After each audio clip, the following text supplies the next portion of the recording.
and we were barrio books. Barrio books. We were barrio books. Wow. Yeah. And then we were on Instagram, and there's another bookstore in Arizona. That's the Barrio Books. That's Barrio Books.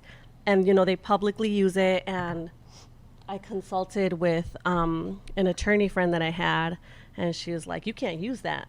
Like, they'll come after you. And I'm like, okay, well, let's figure it out. And I called Valeria, and I was just like, we got to come up with a different name. We can't use Barrio Books. And she's just like, I was we already, I was like, yeah. we can't.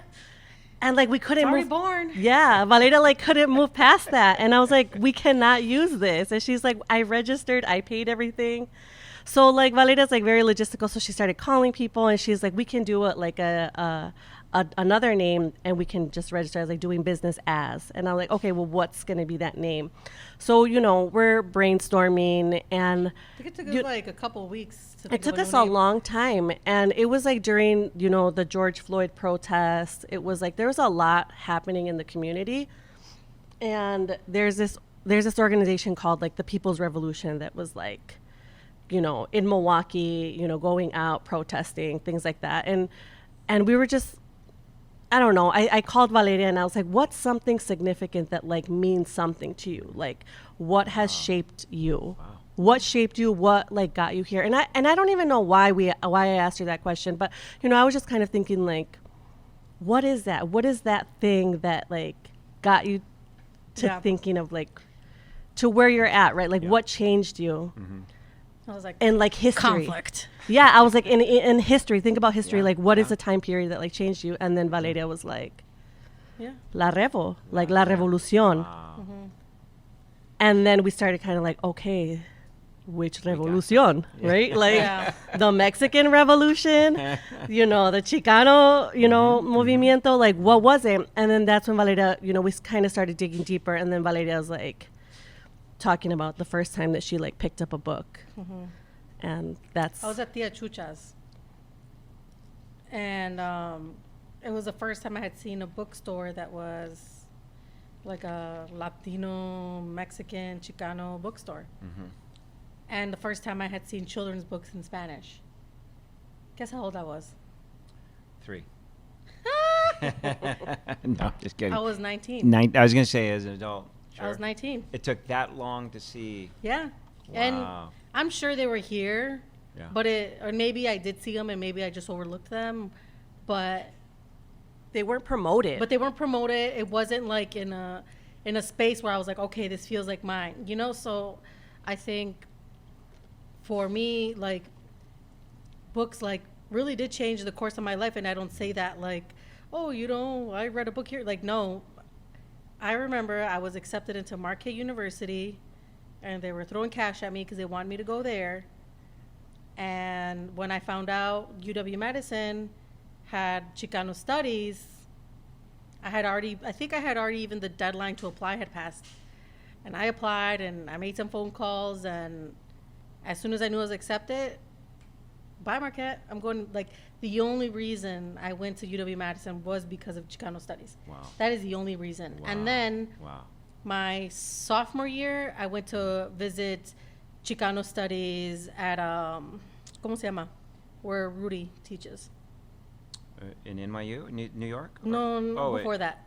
¿Cómo se llama? The one in the valley. Northridge.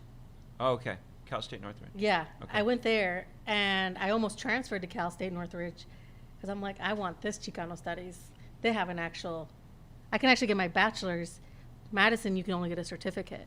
Mm-hmm. And like, quite like the course of my life changed because I chose Chicano studies over being in Milwaukee, over access, over probably being well supported by my family, being able to live with my parents. Like, that was the choice I made, and it changed my life, and my life probably would look very different. Mm-hmm. You know, no shade to my Marquette people, but I'm glad I did not graduate from Marquette. You know, I'm glad that I was afforded that opportunity to like really dig deep as much as I could Mm-hmm.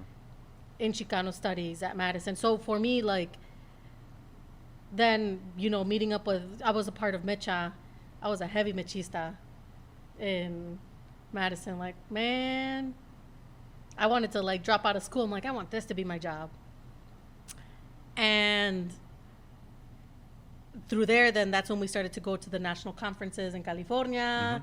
We like started to like build relationships with people over there in Arizona. Like the Chicano heavy areas, like they knew about Madison because we were one of the oldest chapters.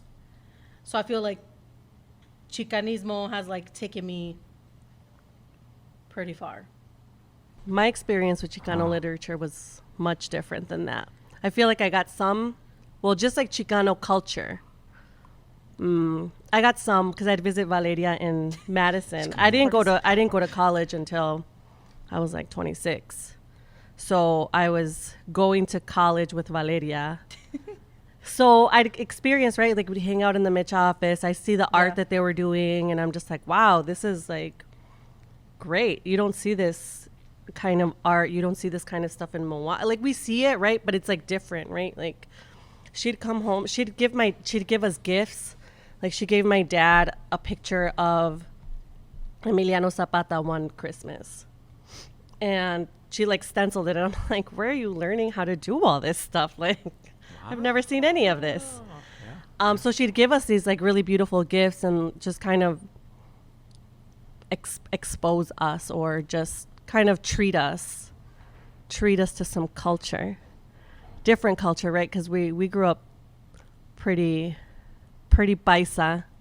My dad, very Mexican, right? Like my dad came here from Mexico.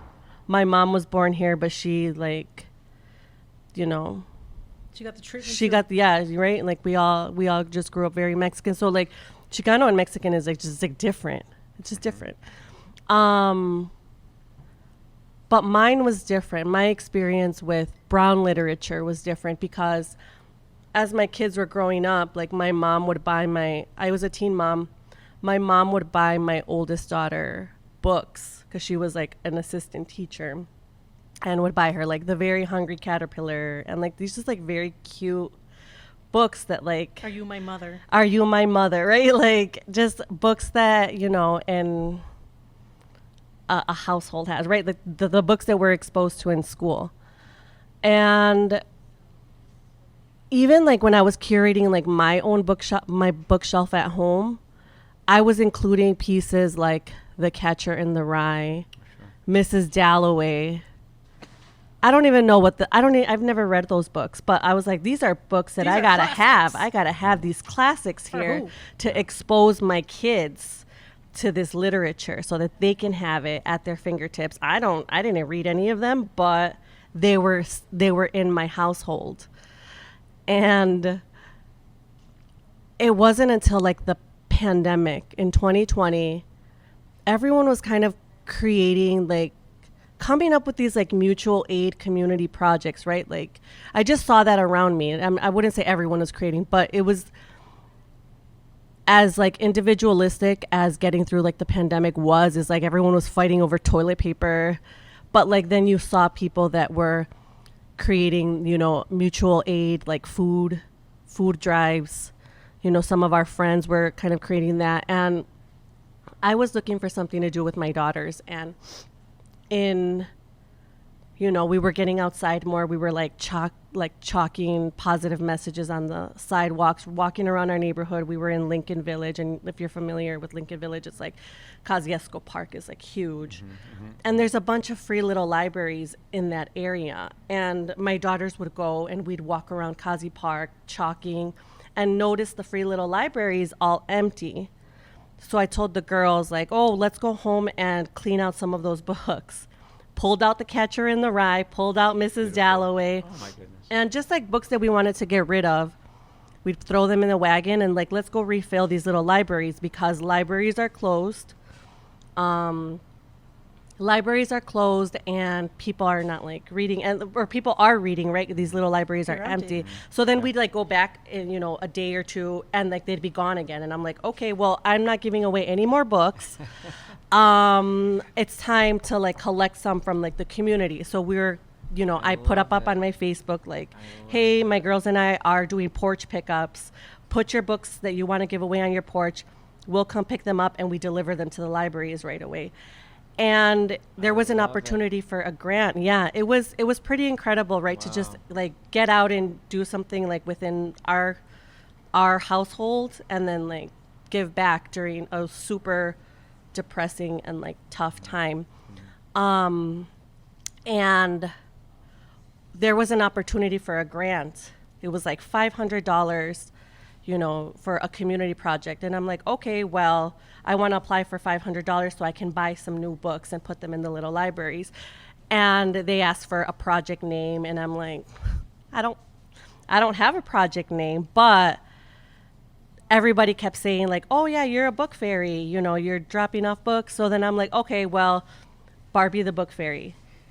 Barbie the Book Fairy became a project when I decided Which is to apply before for La this Revo grant, Books. which is before La Revo Wow. Books, right? Like Wow. this was Yeah. in 2020. La Revo Books was born a year later. So Barbie the Book Fairy became a project, and I applied to buy black and brown books from a new bookstore. I wanted to support a local independent bookstore, and I had to make a list of books. I ended up getting the money, the $500, and I'm like, okay, what's the next step? Well, I gotta find a local independent bookstore, and I gotta come up with the book list. Again, I asked, instead of just kind of, I did research, I looked up on Google, black and brown books, and then I asked like Facebook. People sent me their recommendations, and I compiled this list, and I I sent it into a local bookstore that I knew. And I said, okay, I need all these books. Like, can I pick them up today? I got $500. I want to pick them up. And they're like, we have to back order these. And I'm like, what? You got them and stuff. Yeah. What do you mean? Well, we don't have these books in stock. And I'm like, this makes no sense. Okay, when can I pick them up? 2 to 3 weeks. And I'm like, what? Hold on, why? Yeah. Well, I need like black and brown books. Like where can I go? Like, so then I'm like, okay, fine, let's place the order. And then that's kind of when that started kind of rumbling. Yeah. Because then Valeria was like, Why we gotta wait? why do we have to wait? I'm waiting. Or what? Yeah, right? Like, because then that's when Valeria became part of the project. It's like, hey, Valeria, can you help me? Make the list. What's the list of books? She gave me the list. And we're like, and that's when we're just like, wait, Latino bookstore. We Googled Latino bookstores. Nothing. There was one that was like opened up a couple years ago and then it closed. And we're like, oh, okay, well, what are the resources? There are no Latino focused bookstores in Wisconsin. Not one. Nothing. You know how There's many Mexicans are in Wisconsin? right. There are religious stores. There's like a lot of like niche stores, right? Yeah. Like there's Iglesias always have something. right, but there's nothing that was a Latino focused bookstore. So then Valeria's like, we gotta open a bookstore, and I'm like, I'm not doing Like, that. we're doing this, right? I'm like, I'm not doing that. You can do it. Yeah. And she's like, no, we got to do it. And then that's when she came over one January day, brought her laptop, Beautiful. and then we started writing down our plan. And that was January 9th. 9th? Yeah. Is that when? January 9th, 2021 was when La Revo Books was born. Well, Barrio Books, but Barrio Books. Barrio Books, La Revo Books. DBA. DBA. DBA, Barrio La Books, Revo DBA, Books. La Revo Books was DBA. born. But think about what else was happening during that time. I mean, there had already been a lot of action in the streets, the pandemic. There were so many things that are going on, yet somehow, some way, your perseverance allowed you to just keep yourselves in the game to create what you have today. And it needs to keep getting created, obviously. It needs to keep growing and expanding. But I think that time, which also I think gives more impotence to your name, the name of that you ultimately have selected. It's so important. Yeah. Because it is a revolution. Yeah, and we launched publicly on International Women's Day, March Beautiful. 7th, 8th, Mm-hmm. March 8th, 2021. And in our kind of introduction statement, it was definitely described as like a homage to La Revolución, right? Like Mexican Revolution, Chicano Revolution, Yeah. the people's revolutions, George Floyd protests, right? Like all of like Black Lives Matter, but then also the revolution that's like individual and like inside of us, right? When we want to learn more about our identities and ourselves, like that's a step that you're taking, and picking up a book that's written by a person like you for you, like that is huge. There are people that have not picked up a book, even read a book in a long time, right? There in our cultura, like there's a lot of people who just say like yo no leo, like I don't read, and that's cool. Reading the books that we've been given are boring. It's They're not like about us. it's not about us, right? And And when like it is, it's and told even by someone else. Yeah. it's either told by Yes. someone else. There's like trauma around it. The history around it is like we're never taught. Like we're taught the history, but like how are our people intertwined into white history? Like I had no idea that when they were like deporting like Mexicans. I can't remember what the word was, but they were like The mass deportation. yeah, like the mass deportations, and like I had no idea that was like just like in history. So it's just like things that you've been learning, and like it's back to like the revolution inside of each one of us. Is that's what La Revo Books is. And I think like you can't separate also La Revo books from also art, like because of the role that I feel like art has played in revolution, like the way that it's popular culture, right? Like what's another way to read it? And it's like through like what you see, interpreting art. How do you think the Chicano movement how was it so lit? Because people were making art that like you didn't really have to know how to read. You just had to be able to like look at what you're seeing and what you're hearing, and then like that tells you what's going. Like the boycott of like on grapes, like how much things had to be made to make it easily digestible for people to know what was going on. I don't know if our logo reminds you of a piece of art, but it was actually inspired by a piece by David Siqueiros. Okay. And so, like, you can't separate it. That's right. No, I think those are important stories, and that's history. And those stories need to be told. They need to be shared, and people need to have a real clear understanding. It's almost out of preservation, self-preservation, that you created what you created.